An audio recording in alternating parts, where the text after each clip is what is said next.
And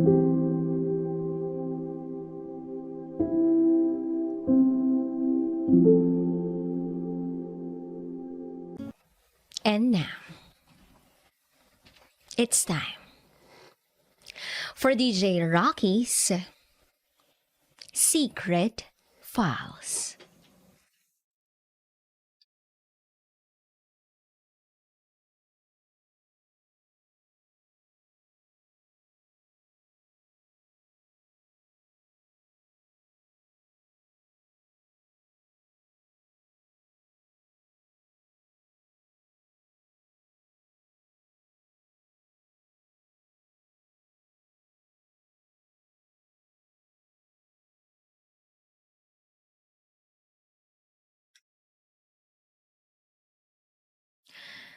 May nangyayari sa amin ng pinsan ko.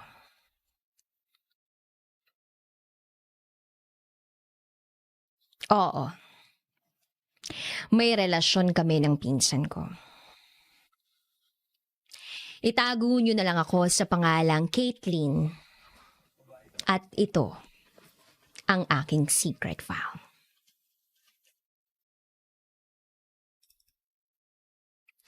Hindi ko alam kung paano at saan ako magsisimula. Alam ko, mauhusgahan ako ng mga taong hindi ako maiintindihan.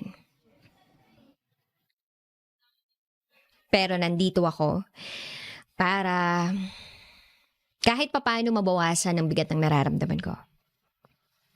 By the way, I'm the #1 fan listener ng programa mong Secret File, DJ Rocky. And sumasaludo ako sa lahat ng mga taong malalakas ang loob na nag-share ng secret files ng buhay nila. Ako ay 23 years old, may asawa, at merong isang baby girl. Morena, 5'4" ang height. At okay naman kami ng asawa ko, pero siguro tama nga yung kasabihan na walang permanente sa mundo. Lahat pwedeng mawala, lahat pwedeng magbago. Nakilala ko yung asawa ko nung ipakilala siya sa akin ng childhood best friend ko. Then fast forward, hindi ko naman nakalain na magiging okay kami, click kami ni JC. Then nagkaka-text na kami, chat, nagkakatawagan. Then after 7 months, naging kami. Sinagot ko na siya kasi masipag siya, mabait, at higit sa lahat napaka-responsable niya.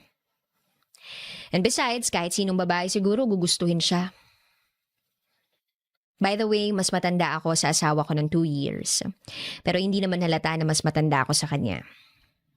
Then, May 2015, may nangyari sa amin parehas ni JC. Parehas pa nga kaming umiiyak noon. At sabi niya, hindi niya ako iiwan. Hindi niya ako hahayaang mag-isa. Gusto niya ako at ako lang yung makakasama niya habang nabubuhay siya. Ako, tahimik lang ako noon kasi hindi ako makapaniwala na may nangyari sa amin. Then fast forward, after 1 year and a half, magkakabibi na kami noon. 3 months akong buntis at doon na lahat nagbago. Yung time na yun, akala ko binabangungot ako. Nang gising. Halos siniling ko na lang na sana hindi ko na lang siya nakilala. Siguro nga tama si Papa sa paulit-ulit niyang pangaral na mag-aral kang mabuti, Caitlyn. Kasi ang pag-aasawa may tamang panahon at oras para dyan. Kaso hindi ako nakinig kay Papa eh. Mas sinunod ko yung gusto ng puso ko. Fast forward, hindi pa man nailalabas ang baby ko, wala akong ipon, wala kaming ipon ni JC, ni Pinso. Yung asawa ko na masipag at responsable, sa una lang pala magaling. Dahil sa pagsasama namin, dun ko napansin na iba ang ugali ng asawa ko, sugarol ang asawa ko, lahat ng sugal alam niya. Sabong na lang siguro yung hindi pa. Siguro natututunan niya yun dun sa mga nakakasama at nakakasalamuha niya. Hindi ko alam. Bakit siya nagkaganon? O bakit hindi ko nakita yun noon? Gabi-gabi umiiyak ako. Yung sakit ng nararamdaman ko, parang permanente na siya sa puso ko. Ako naman, magmamakaawa. Sabi ko, magkakaanak na tayo. Please, JC, magbago ka naman. Pero in fairness naman, hindi ako sinasaktan ni JC ng pisikal. Never niyang ginawa yun. Kasi sa tuwing magagalit at pagsasabihan ko siya, hindi na lang siya uuwi ng bahay. Minsan 3 hanggang 5 araw. Parang binata at parang walang asawang buntis. Hanggang sa dumating na yung time na manganganak na ako. Awang-awa na ako sa sarili ko ni piso kasi walang-wala ako. Kaya kahit hindi ko ugaling humingi ng tulong sa mga magulang ko, ginawa ko. Tataasan ko pa ba yung pride ko? Mahihiya pa ba ako kung buhay na ng anak ko yung usapan dito? Fast forward. Akala ko magbabago na talaga ng tuluyan si JC kapag meron na kaming anak. Pag lumabas na yung sanggol sa sinapupunan ko, pero hindi. Wala. Wala siyang pagbabago na para bang wala lang. Wala siyang paki sa akin at sa anak niya.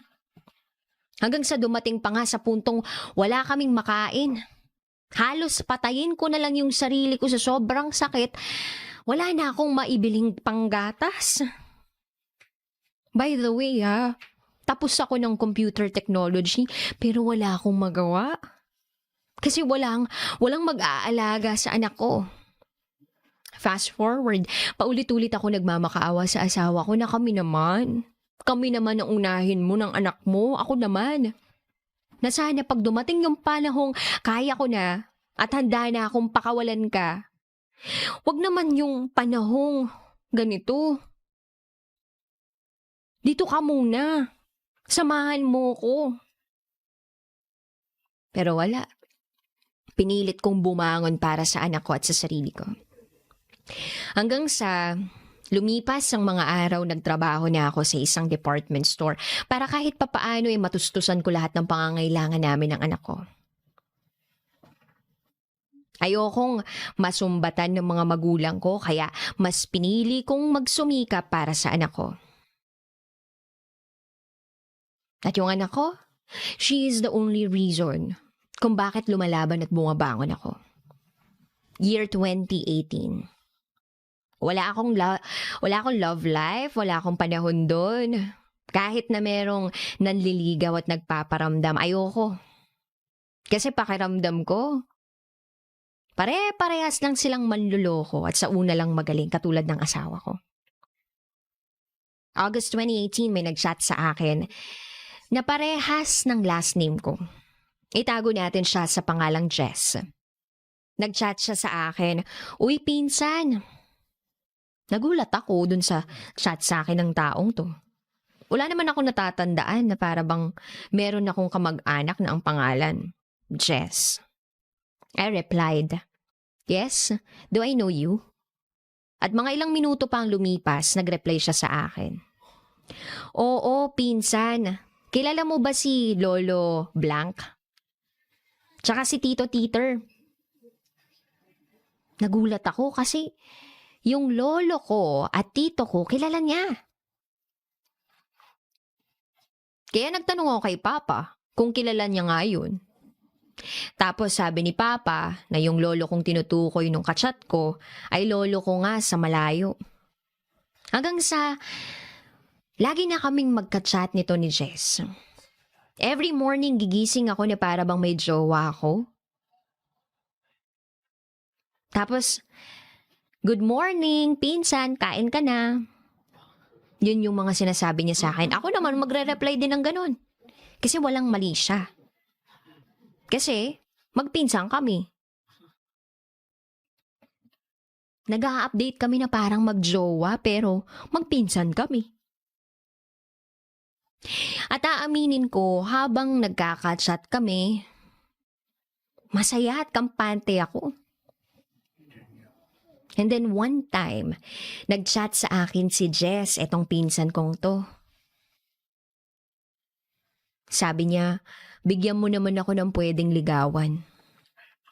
Nag-reply ako, pinsan, ako muna ang girlfriend mo habang hindi pa kita nahahanapan. Haha, joke lang.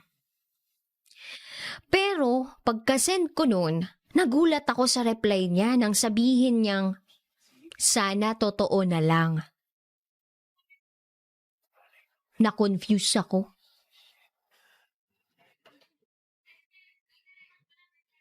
Na-confuse siya saan? Sa nararamdaman niya?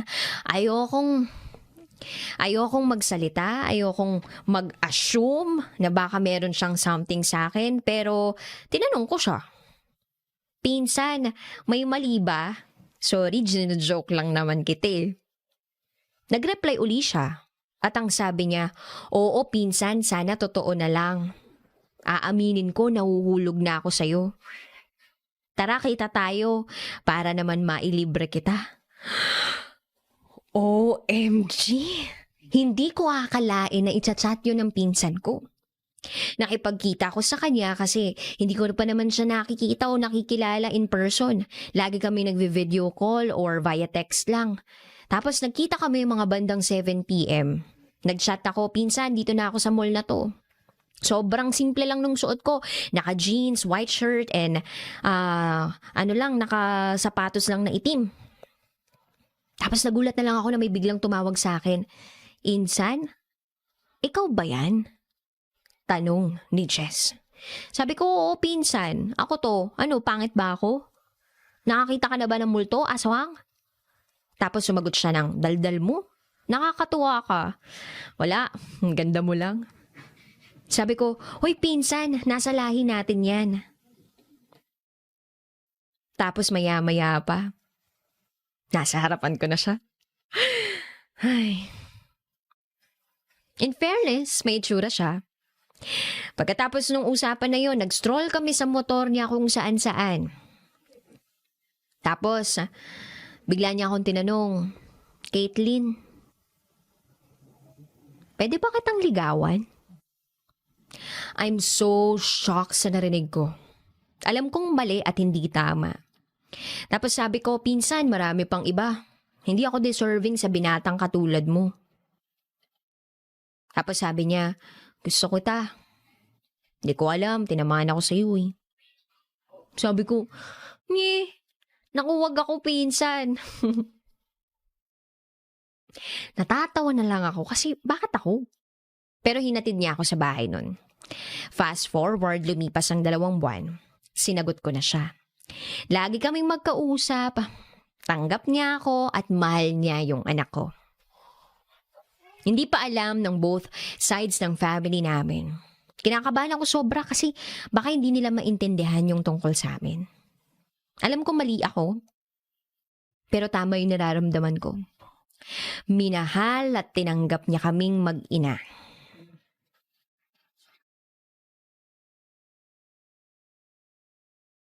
Tapos, naisip ko yung asawa ko. 1 taon? Halos wala akong balita sa asawa ko. Ni suporta, wala. Wala. Kaya pinanindigan ni Jess yung pagiging daddy sa anak ko. Minahal niya ng sobra. Si Jess yung nagpakadasipag, naging sobrang maparaan sa buhay. At yun, okay naman ang lahat eh. Hanggang sa I decided na mag-apply sa isang kumpanya. Hindi ko na babanggitin yung company name. Office staff, pinag-awayan namin ni Jess. Alam niyo kung bakit? Meron akong pinagseselosan. Kaya, nung meron akong pinagseselosan sa side ni Jess, gumawa din ako ng ikakaselos niya. Ayun, dun sa kumpanyang bagong pinagtatrabahuhan ko, meron akong isang nakilala din.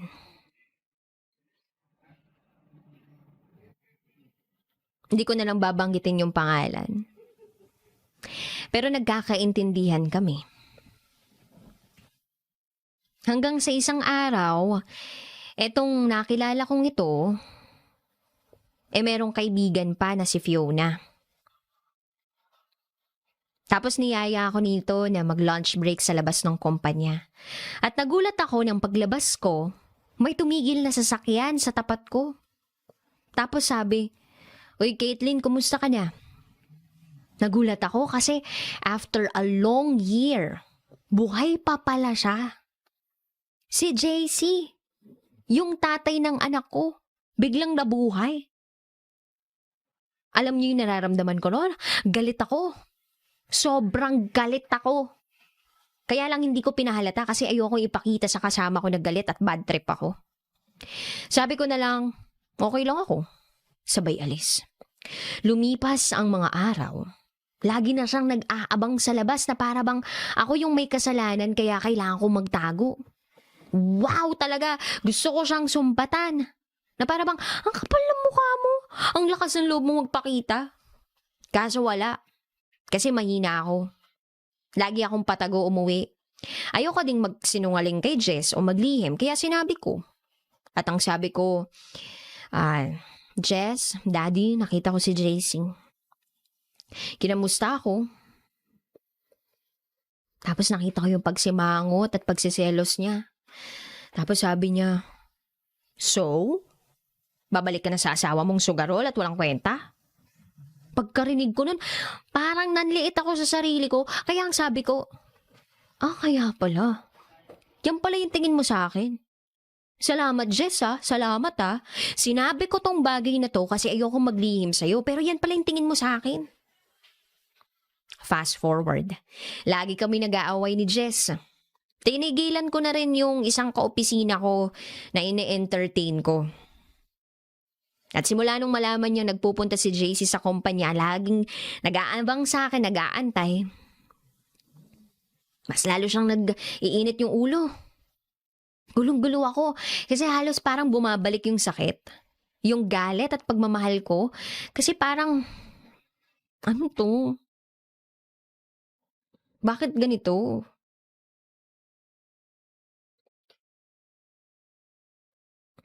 And then, tumawag ako sa mama ni Jess. At ang tanong ko, narinig ko po na umiiyak yung anak ko. Tatanungin ko kasi sana kung nandun si Jess. Pero mas nakaagaw ng atensyon ko yung pag-iyak ng anak ko na para bang pinapalo. Sabi ko, "Ma, bakit naiyak si baby girl?" Tapos sabi ni mama niya, andito yung dati niya. Pinagagalitan kasi nagkalat. Okay po. Pinatay ko yung cellphone ko. 5 p.m. Inagahan ko talaga yung uwi. Sabi ko, "Jess, mag-usap nga tayo. May problema ba tayo? May mali ba? Bakit ganyan ka na?" Hindi siya sumagot at para bang iniiwasan niya ako. Sabi ko, "Jess, mag-usap tayo. Mahal kita, okay? Yung panahon na wala si JC at yung panahong dapang-dapa ako at walang-wala ako, ikaw yung nandyan. Ikaw yung nagbangon sa akin. Mahal kita sobra-sobra. Huwag mo namang gawin at iparamdam sa akin to." Simula noon, nagkaayos kami. Pero hindi na katulad nung dati. Lagi na kaming nag-aaway.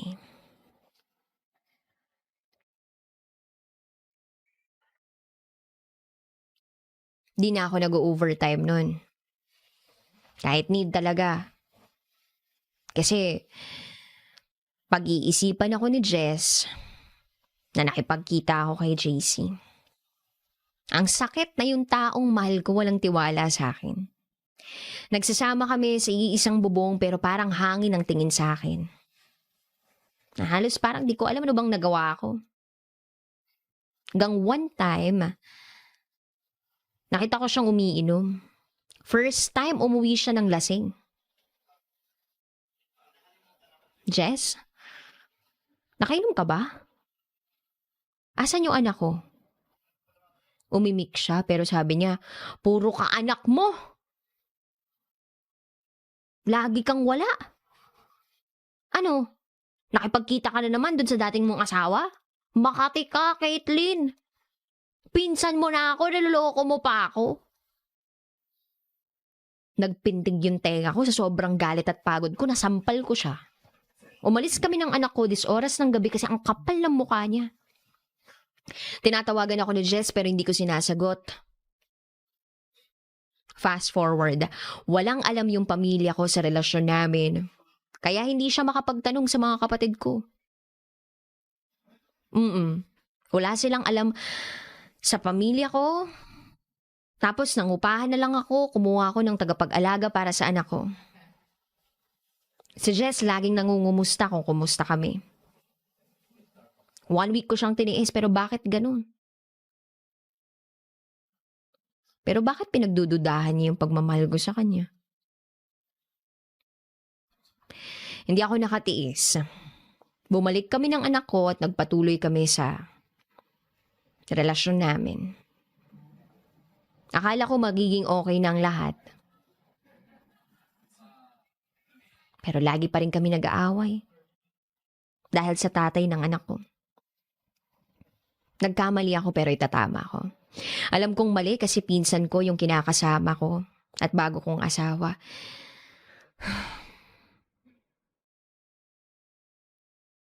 Naguguluhan lang ako kasi si Jess, lahat ginawa niya. Ultimo yung mga hindi nagawa ni JC. Siya yung nagpuno at gumawa.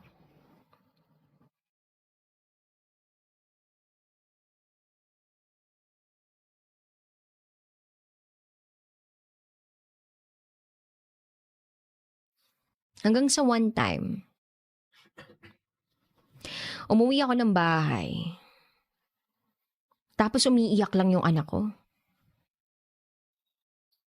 Nakita ko sa liwanag na merong pasa sa pisngi yung anak ko. Sabi ko, bakit may pasa ka dyan? Tapos sabi niya, Mami, palo ako dito, Daddy. Tapos tinuro niya sa ulo. Puwitan at kamay, sinampal daw siya. 4 years old lang yung anak ko, tapos ginanon ni Jess. Galit na galit ako.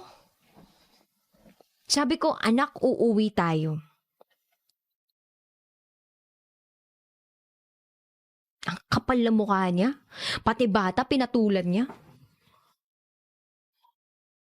Sabi ko, Jess, mag-usap nga tayo.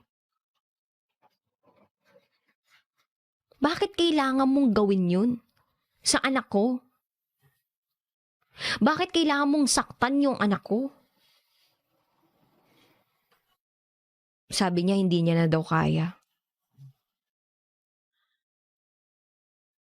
Selos na daw siya kung ano-ano na daw yung pumapasok sa isip niya. Ewan ko.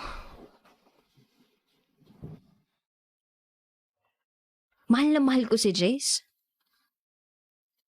Pero mas mahal ko yung anak ko. Nung kami naman ni JC, 6 na taon kami pero never niya akong sinaktan. Never niyang sinaktan yung anak ko. Oo, sugarol siya pero never niya akong nasabihan ng masakit na tulad ng mga nasabi ni Jess. At sa huling pagkakataon, kahit pa may nangyari na sa amin nung pinsan kong yun, at kahit pa na mahal ko siya, pinili ko na lang magpaalam. Nakaka-disappoint sobra. Umuwi na lang kami kina Papa nun. Nagsimula uli ako. Nagpalit uli ako ng SIM. Lahat binago at pinutol ko. Mawalan lang ako ng connection kay Jess. Then last week of May 2019, nagkaayos kami ni JC. Yung tatay ng anak ko. Para sa anak namin. Sa ngayon, okay na kami. malayo sa dating pagsasama namin. Kilala na din siya ng anak namin na siya talaga yung daddy niya. Siguro para sa akin, hindi naman tayo matututo at makakabangon kung hindi mo na tayo magkakamali. Sa ngayon, masasabi kong okay ako, masaya na ako. Kasama ng anak namin. Wala na akong balita kay Jess, pinsan ko. Kinukumusta ako ng bunso nila, magre-reply ako, okay lang kami, tapos wala na uli. Sana makapulutan po ng aral yung kwento ko.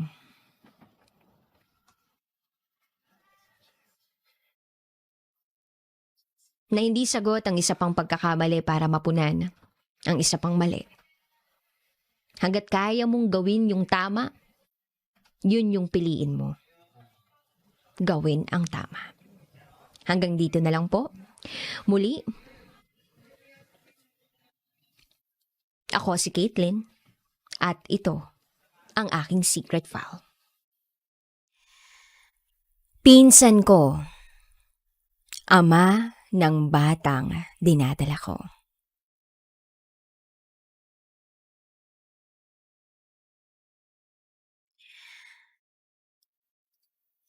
Kung isang krimen ang mahalin ka, handa ko nang ikulong ang sarili ko sa kasong pagmamahal sa isang taong hinintay at minahal ko ng matagal.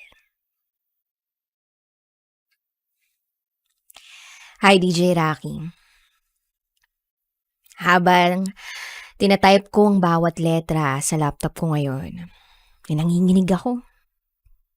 Hindi ko alam kung ano ba talaga ang dapat kong maramdaman. Dapat ba akong maging masaya dahil nagdadalang tao ako? Magkakaroon na ng kapatid ang panganay kong si Princess? O malulungkot at matatakot dahil hindi yung asawa ko ang nakabuntis sa akin?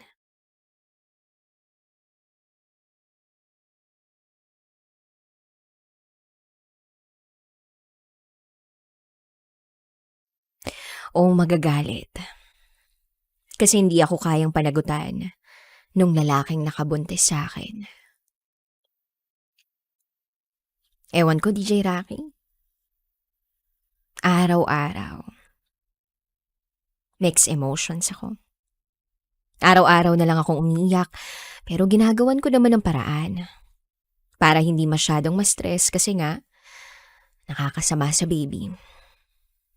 Madalas akong nanunood ng mga comedy skits sa YouTube.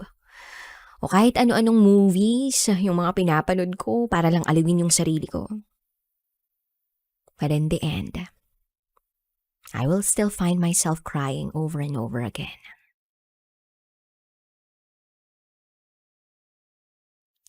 Itago mo ko sa pangalang Aya. 25 years old. At ito, ang aking secret file.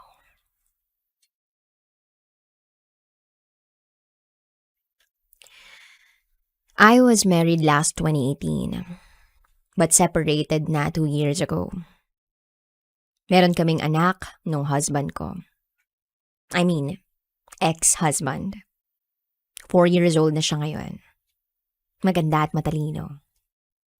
Sobrang excited kasi magiging ate na raw siya. Ako naman tong todo ngiti at todo tago ng lungkot. Lalo na kina mama na pinaniwala kong nasa Manila yung bagong karelasyon ko. Ang sakit lang kasi kailangan ko pang mandamay ng ibang tao. Na nananahimik ang buhay. January 3, 2022. Nung malaman kong buntis ako. Nakailang piti na ako noon. At, ayun, dumalawang guhit. I cannot explain the feelings that I felt that night. Natakpan ko na lang yung bibig ko sa sobrang saya. Sabay tulo ng luha sa mga mata ko. Oh my gosh, buntis ako. Buntis ako. Masaya kong sinabi sa sarili ko. But at the same time, Yung tears of joy na yun may halong takot. Takot na baka kung ano ang magiging reaksyon ng daddy niya. Takot na baka kung ano ang posibleng masamang mangyari along the way. Pero bahala na. Nung gabing yun ay agad kong pinatawag si Ellie. Yup, itago natin siya sa pangalang Ellie. First cousin ko. Magkapatid ang mga magulang namin. Yun nga, pinatawag ko siya ng palihim kasi nga wala pang ibang nakakaalam sa pamilya namin tungkol sa amin ni Ellie. Pinagbuksan ko siya ng pinto nun. Mukhang nagising ko siya sa mahimbing niyang tulog. Di na ako nag-alinlangan pa. Dali-dali kong ipinakita sa kanya yung piti na hawak-hawak ko. Wala akong ibang sinabi. Ngumiti lang ako ng sapilitan dahil alam ko sa sarili ko, hindi siya magiging masaya sa makikita niya. Well, like I said, hindi nga. I saw the sadness mixed with anger in his face that moment. Wala rin siyang sinabi at agad nang umalis. Alam ko kung ano ang nararamdaman niya that time. Takot, sama ng loob, kaba, at pagkadismaya.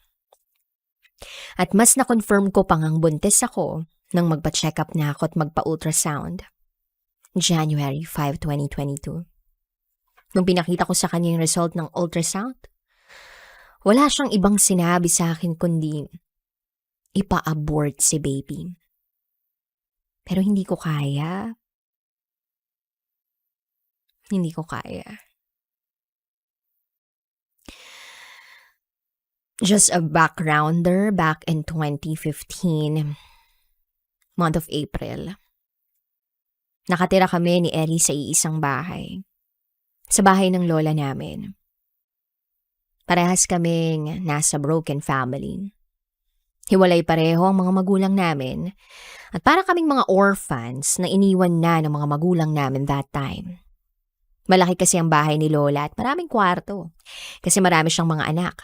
At ngayon ay mga apo niya ang nakikinabang. Bata pa lang kami ni Ellie noon.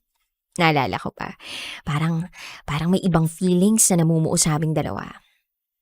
Pwede pala yun. Nagsiselos ako pag may ka-MU siya sa school. He is the ideal guy kasi napakatahimik at napaka-gentleman. Gwapo. Tamad nga lang. May bisyo na siya noon. Barkada, pag-iinom ng alak at pag-iosing. Pero ewan ko kung bakit ang cute niya pa rin kahit ganon siya. One night, nagkatabi kami ng pagtulog kasi matatakutin akong tao. Hindi ako makatulog ng mag-isa. Nasa iisang kwarto lang din kasi sila nung ate niya na itago natin sa pangalang Andy. Good for one person lang yung kama doon. Kaya nasa baba kami pareho. Nakapatay na yung ilaw. Nung una, meron pa kaming distansya between us. Parehas kaming takot sa isa't isa. Pero makaraan ng ilang oras, naramdaman ko ng unti-unti na may hininga ng umaaligid sa buong mukha ko. Amoy yosi yung hininga. Wala akong makita kasi sobrang dilim. At ang alam ko lang ay tulog na si Andy. Kasi tumutunog na yung ilong. Pero hindi ako sure kung tulog na rin ba yung katabi ko. Medyo kinabahan ako. Tumalikod ako. Pero bakit ganun? Parang nagugustuhan ko yung amoy ng hininga niya. Naiinis ako. Pero hindi ko na pinansin. Tumalikod lang talaga ako. At the same time, nakikiramdam sa paligid. Kasi hindi ako makatulog. Ilang minuto pang lumipas, naramdaman ko uli na may humawak sa bewang ko.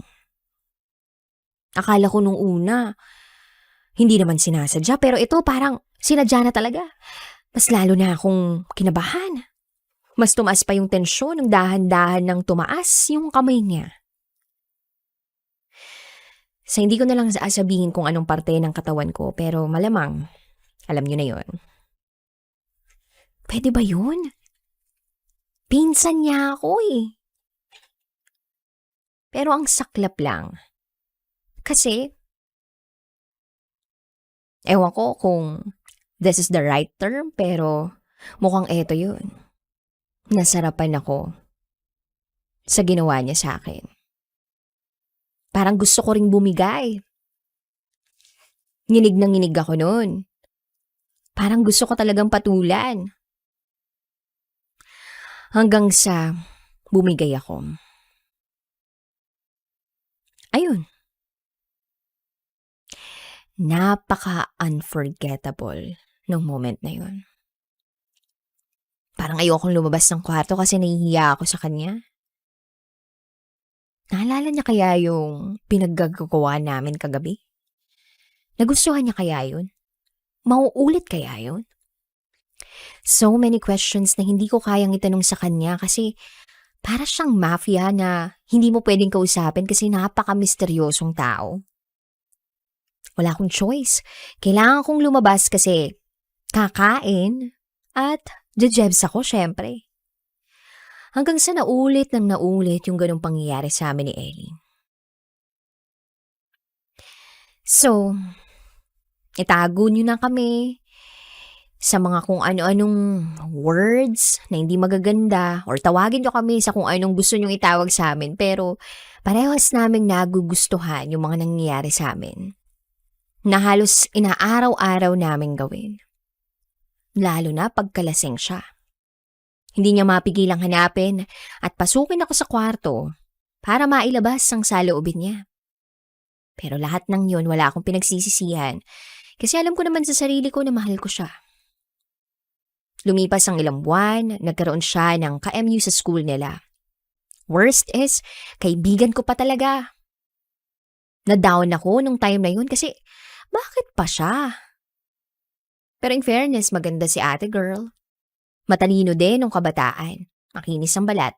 Lasinggera nga lang. Ang sweet nila. Nagsiselos ako.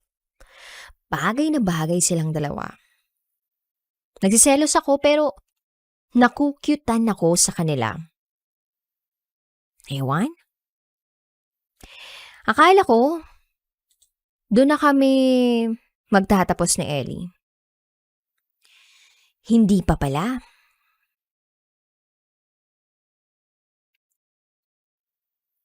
Gabi-gabi, may nangyayari pa rin sa aming dalawa. Doon ko napagtanto na hindi nga talaga siya seryoso sa babaeng yun. Pero huli na ang lahat eh. Nagkaroon na rin ako ng ka-MU at naging boyfriend ko na siya. At siya yung lalaking pinakasalan ko. Nagkaroon kami ng anak. Kalaunan, naghiwalay rin. Wala na akong maalalang good memories na kasama siya dahil sa simula pa lang, alam namin na sinagot ko lang siya kasi naaawa na ako sa kanya. At nagpakasal ako kasi nabuntis niya na ako eh. And not to mention, nagastos namin lahat ni mama yung kasal na yun. Even sa pagpapanganak ko. Princess birthdays and other stuff. And again, not to mention, na sinasaktan niya ako at ng mga magulang niya physically. Doon na ako sumuko. Pero sa 3 years of marriage na yon, I did all my best just to become a good wife and a responsible mom. Muntik ko nang makalimutan si Ellie noong mga panahong yun dahil sobrang focus ako sa pamilya ko. Hindi na rin kasi ako nakabisita doon sa lugar nila lola kaya hindi ko na alam kung anong balita sa kanila doon. Doon ko tuloy nasabi na isang napakalaking pagkakamali ang nagpatali ako sa taong yun.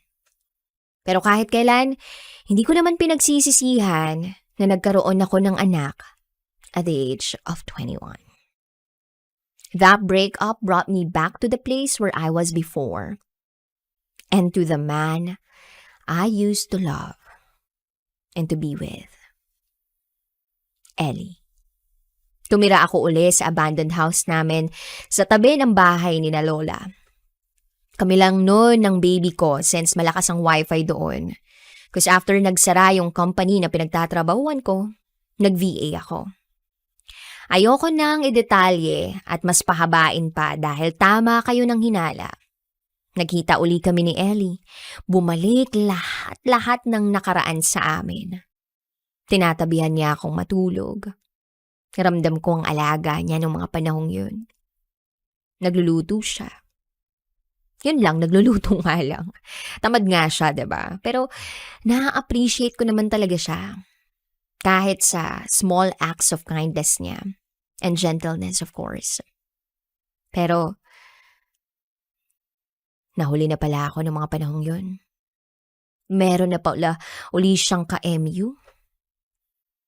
Ay, ewan ko ba. Bakit hindi na lang niya ligawan? Kahit kailan wala akong narinig na may nililigawan siya. Lahat hanggang MU lang. At ang nakakatawa pa dun ay yung babaeng ka-MU niya ay nasa tapat lang ng bahay namin nakatira. Itago natin siya sa pangalang Christy. In fairness, tong pinsan kong to, maganda rin talaga ang taste. This time mukhang matino naman ang napili niya. Kasi ramdam ko kung gaano niya kamahal ang babaeng yon. Actually, si ate girl talaga ang unang nagkagusto kay Ellie. But since torpe itong pinsan kong to, hindi siya napansin. Not until nung pareha silang broken-hearted.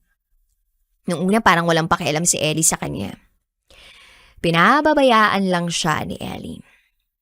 May nangyayari din talaga sa amin ni Ellie kahit may Christina. Dati kami magka-chat ni ate girl. Kino-comfort ko siya pag nag-aaway sila ni Ellie. Pero tinigilan ko yun kasi hindi ko nagustuhan yung mga ginagawa ko. Pero hindi ko rin masasabi na kabit ako ni Ellie kasi mas nauna ako eh. At hindi rin naman sila magjowa. Alam kong ginawa lang siyang trophy ni Ellie nung mga time na yun. Then, lumipas ang panahon, 1 year, MU pa rin sila. At dahil ma-effort ng sobra itong si ate girl, binibilhan ng kung ano-ano si Guy, and now cellphone kasi nga walang phone si Ellie. Unti-unti na siyang minahal ng lalaki. Sana alam ko yun, no? Kasi kaya ko naman talagang bilhan ng phone yun eh.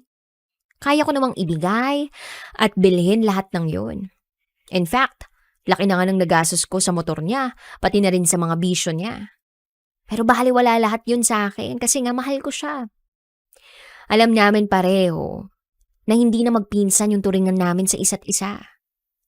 At ngayong magkakaanak na kami, hindi ko in-expect na magiging worst ang lahat.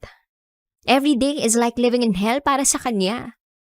Nakita ko mismo sa dalawang mga mata ko kung paano gumuho ang mundo niya at kung paano niya sinira ang buhay niya.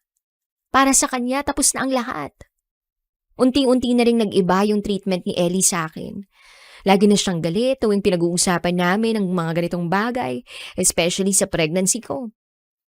Di lang naman siyang nasaktan at nahihirapan sa mga pangyayari. Ganon din ako. Parehas kami ng nararamdaman.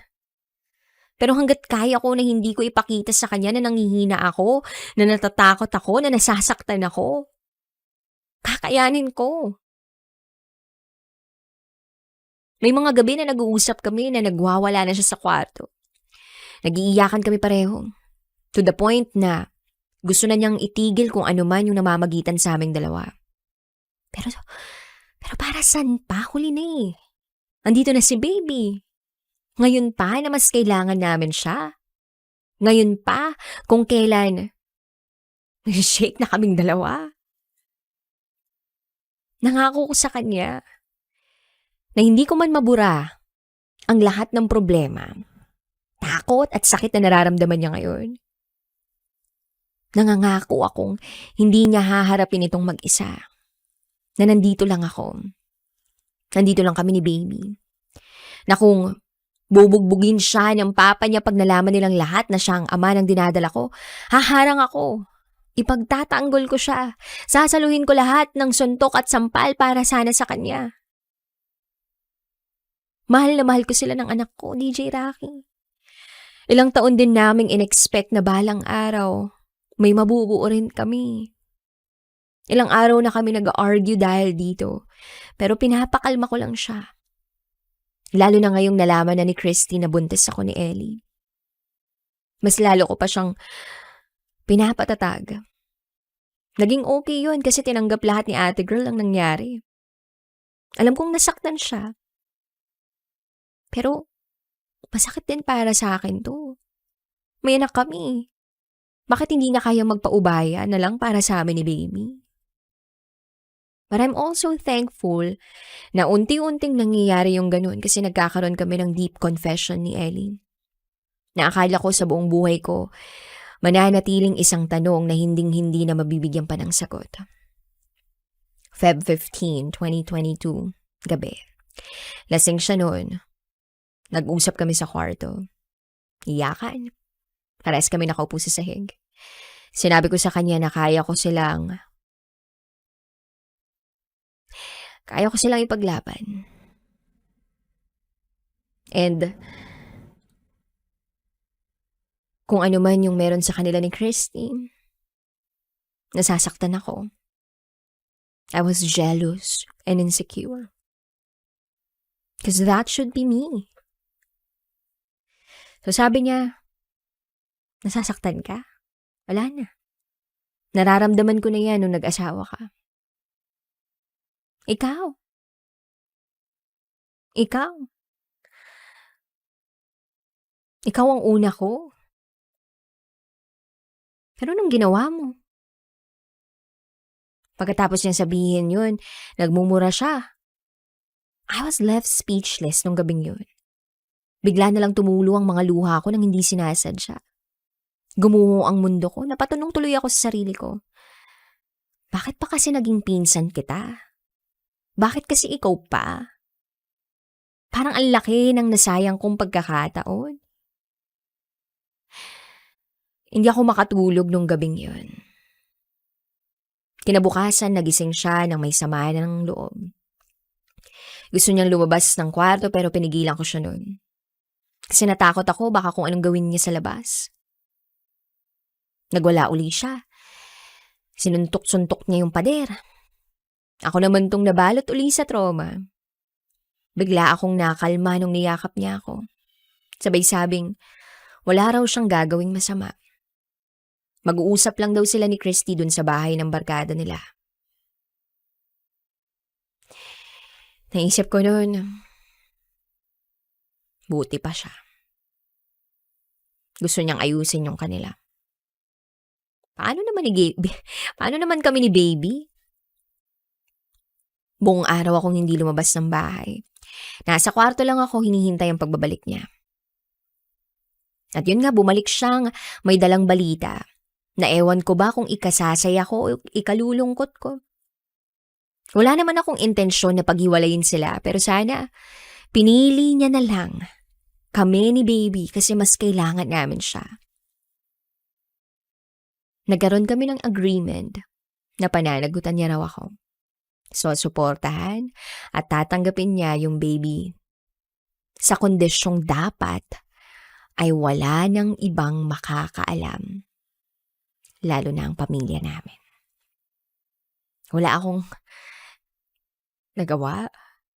Huminga lang ako ng malalim. Di na ako tumingin sa kanya. Ibinaling ko yung tingin ko sa ibang bagay.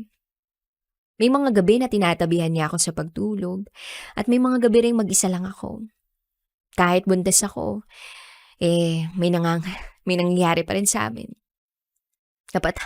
Napapatanong tuloy ako sa sarili ko. Talaga bang seryoso siya sa babae niya ngayon? Nako-confuse ako. Pero sa mga salita at kilos niya, ramdam kong mahal niya si Christy. Masakit pero hindi ko na lang pinapansin. And to you, my cousin Ellie, I hope and pray that one day, mahanap mo yung kapayapaan sa puso mo. I pray na kami ng dinadala ko na anak mo will be your peace and not your nightmare. Nagkamali man tayo, Mali man ang tingin ng mga tao sa atin. Maganda naman ang naging bunga. I just can't wait for you to watch Zion grow up into a fine young lad or lady.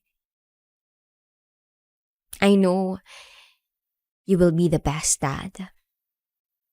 Hindi mo pa man yan nararamdaman ngayon kasi hindi mo pa siya nakikita. Pero naniniwala akong balang araw. Matatanggap at mamahalin mo rin siya bilang isang anak. Kahit anong mangyari, kahit saan man tayo itapon ng tadhana, mamahalin at mamahalin ko kayo ng anak natin. Mahal na mahal kita, Ellie. Muli,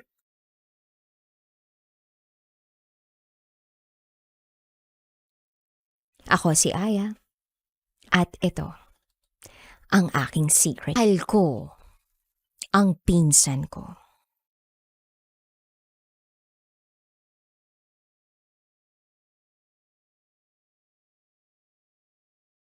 Hi, DJ Raking. Lagi akong nakikinig sa programa mo. At sa pagkakataong ito, ako naman ang magbabahagi ng aking kwento. Sana ay mabasa mo.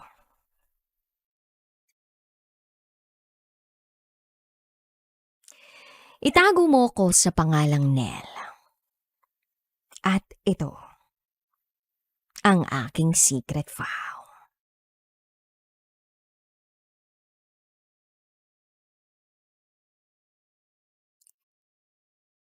Matalik kaming magkaibigan ni MJ. Para ko na siyang kapatid. Lagi siyang nasa bahay dahil ako lang ang kalaro niya. At habang lumalaki kami, hindi ko lubos maisip na darating kami sa punto na ako ay magkakaroon ng pagtingin sa kanya.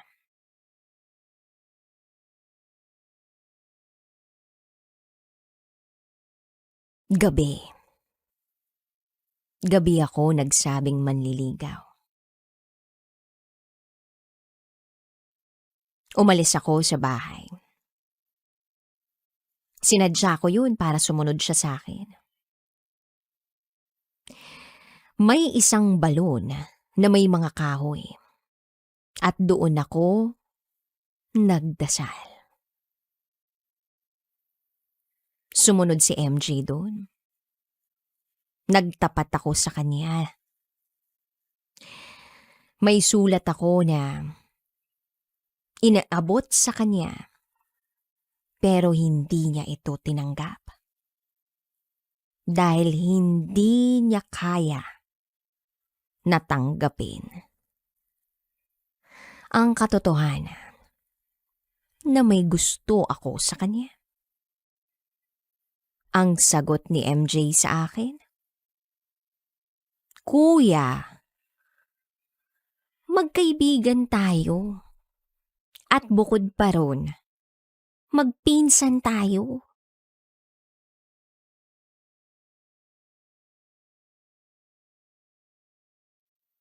Nasaktan ako. Pakiramdam ko, rejected na ako. Iniwan ko siya ron. Baliwala lang ako sa kanya. Yun ang pakiramdam ko.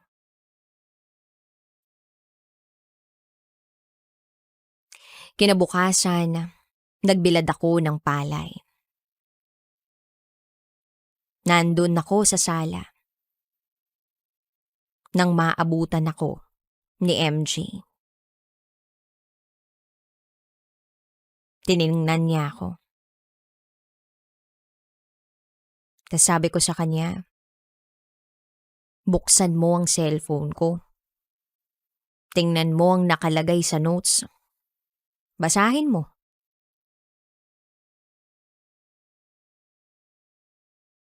Pagkatapos kong sabihin yun, ay hinayaan ko si MJ para hindi siya mahiya na basahin yun.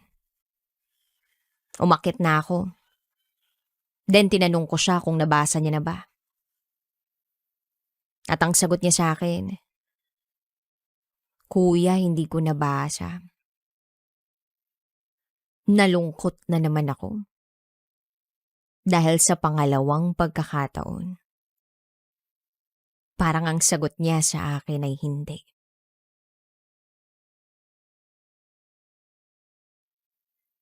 Pero, ang hindi ko alam at hindi niya pinaalam sa akin,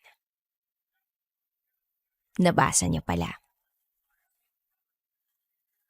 Kaya pala siya laging tumatawa sa akin. Hindi ako sumuko sa panliligaw kay MJ. Sa pangatlong pagkakataon, sumubok ako uli. Doon siya natulog sa bahay. Kasama ang isa pa naming pinsan.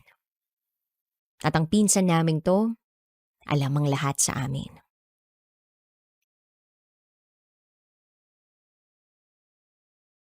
Nagtapat na ako sa kanya uli.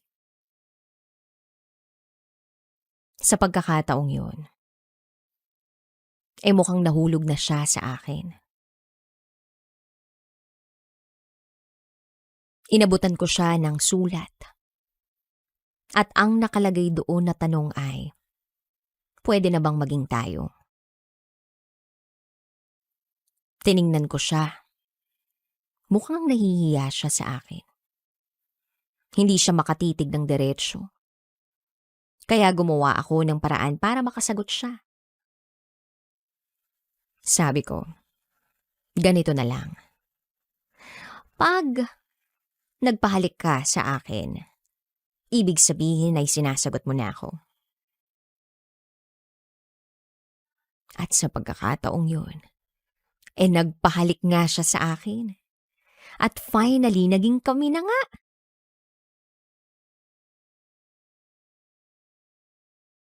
Maliman sa mga mata ng ibang tao. Sinimulan namin ang relasyon naming dalawa.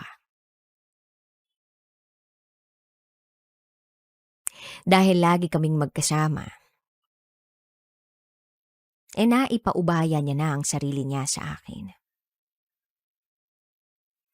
Unang beses, naiyak ako. Dahil nakukonsensya ako. Hindi ko alam kung bakit. Pero siguro nga'y dala ito ng ibang nararamdaman ng puso ko. May takot. Takot kapag lumantad kami.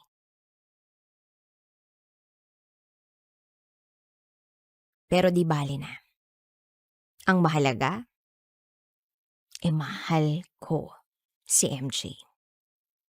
At mukhang ganun na rin naman siya sa akin. Lumipas ang ilang buwan, lumalim ang aming samahan.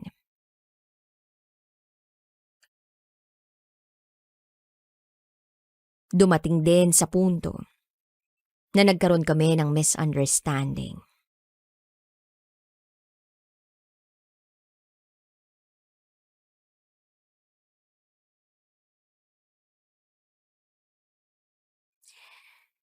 At ang matindi pa rito, nakaaway ko ang ate ko. Dahil sa nalaman ng nanay ko ang sigalot namin ng ate ko. Nagalit ang nanay ko. Nagalit siya sa akin. Sabi ko sa girlfriend ko, "Mahal, huwag ka munang bumalik dito sa bahay dahil galit sa atin si nanay nang dahil sa nangyari."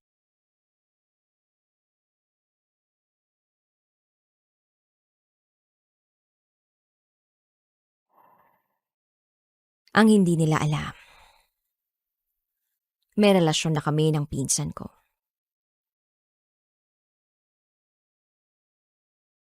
Kaya siguro nagalit ang nanay ko ay dahil sa sinabi ng ate ko. At yun nga ang napapansing closeness namin ni MJ. Pero hindi ako madiretsyo ni nanay. Nagpatuloy pa rin kami sa aming relasyon kahit may mga ganun ng bulong-bulungan. Kaya lang, umuwi muna siya sa kanila. Meron lang kaming isang tagpuan. Para doon kahit papano, magkasama kami.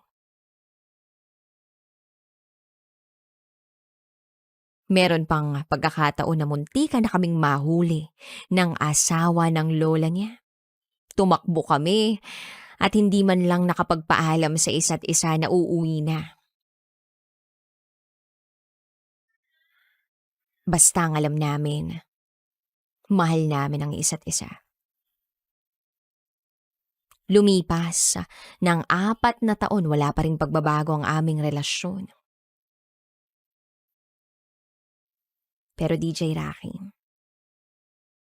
high school pa lang kami.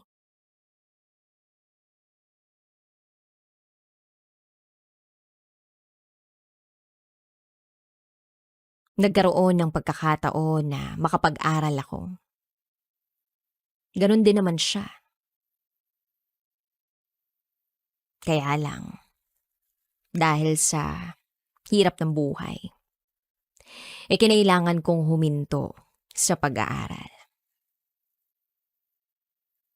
Hindi dahil sa tinatamad ako, o di kaya'y walang-wala kami. Kung tutuusin, kaya kong humingi ng tulong sa iba. Pero, pinalabas ko na lang na walang-wala kami. Para mas lagi kong makita si MJ. Lagi ko siyang kasama. Lahat ng gusto ni MJ, sinusubukan kong ibigay. Para lang mapatunayan kong mahal ko siya.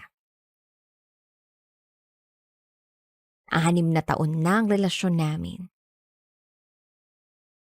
Nang biglang dumating ang isang malupit na pagsubok.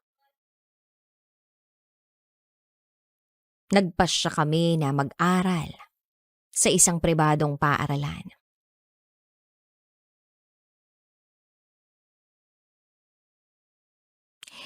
Titira kami sa isang boarding house.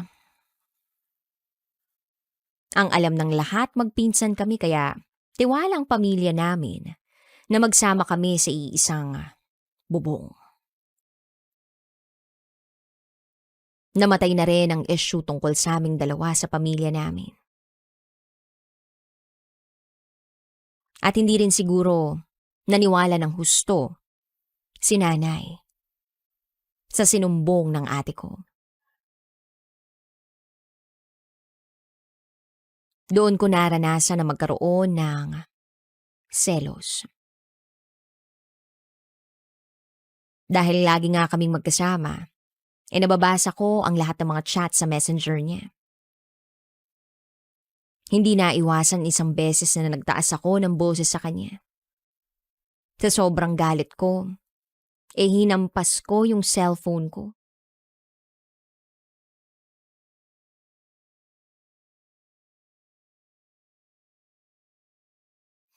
Humingi ako ng sorry sa kanya.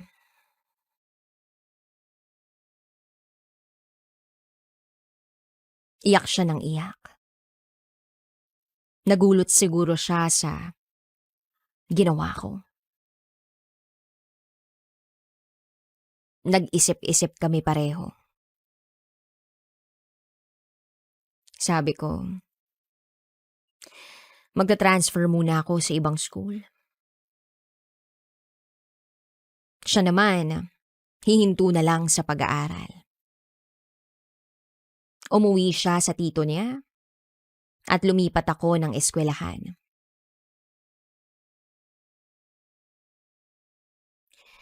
Naisip ko lahat ng mga sakripisyo ko para kay MJ. Dahil nga sa magkalayo na kami uli, matindi-tindi na ang selos ko. Halos 5 buwan. 5 buwan, lagi kaming magkaaway. At doon ko natutunan ang lahat ng bisyo. Nakipagsabayan ako sa mga taong nakapaligid sa akin. Pero doon pala, magsisimula ang pagsisisi ko.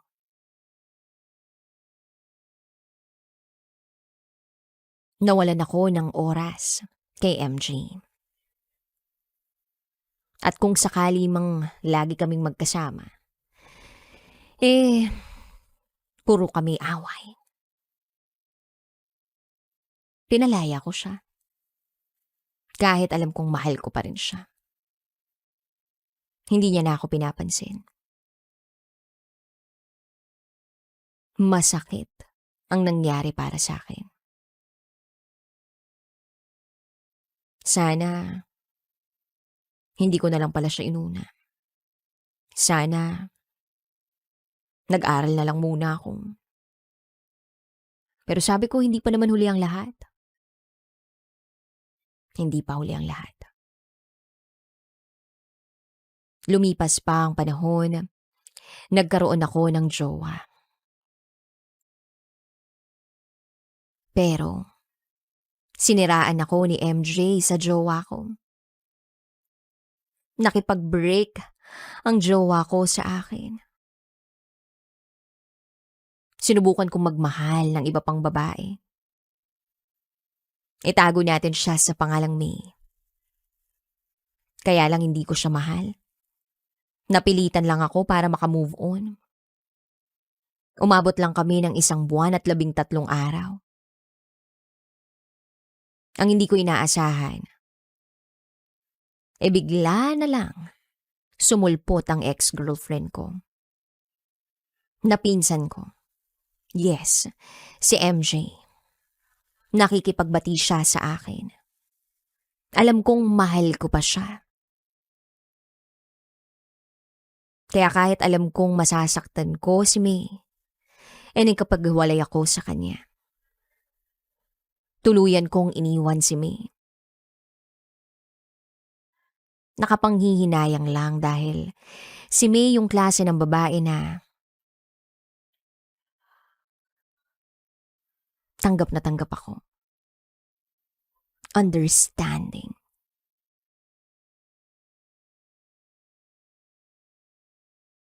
Pero mas pinili ko si MJ.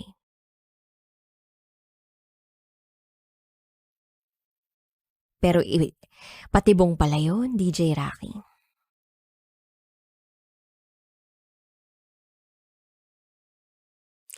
Dahil akala ko magiging maayos kami ni MJ. Hindi pala. Lagi kaming nag-aaway. Hanggang sa naisip ko na si May pala talaga ang nilalaman ng puso ko.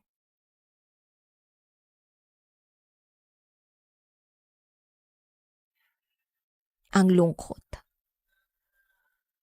Ang lungkot, DJ Rocky. Parang pinaglalaruan ako ng tadhana. Sinuyo ko ng sinuyo si May. Hanggang sa binigyan niya ako ng isa pang pagkakataon. Tinalikuran ko na si MJ. Dahil alam kong mali ang relasyon na meron kami na nabuo dati pa. Kaya siguro hindi kami magkasundo at lagi kami nag-aaway dahil pinapakita na sa akin ng may kapal na hindi ito ang taong para sa akin. Sa ngayon, mag-iisang taon na ang pagmamahalan namin ni May. Malapit na kaming mag-anniversary. Kaya ang hiling ko, sana'y maging kami hanggang dulo. Pangarap kong maikasal sa kanya. Pangarap naming matupad lahat ng mga pangarap namin. Kaya sa lahat ng mga taong katulad ko, nagkamali, pero pwedeng matuto. Hanggang dito na lang po. Muli, ako si Nell. At ito, ang aking secret file. Sarap manood ng radyo, no? Ginawa mo na talagang bisyo ang panonood sa amin, no? Umabot ka na rito eh. Huy! Kaya kung gusto mong tuloy-tuloy pa ang tawanan, Iyakan at kiligan, aba, i-like mo na ang video na ito. at mag-comment ka na rin, kabisyo. Hit mo na rin ang notification bell. Para updated ka sa mga kaganapan namin dito sa Love Radio. Kailangan pa bang i-memorize yan? Basic.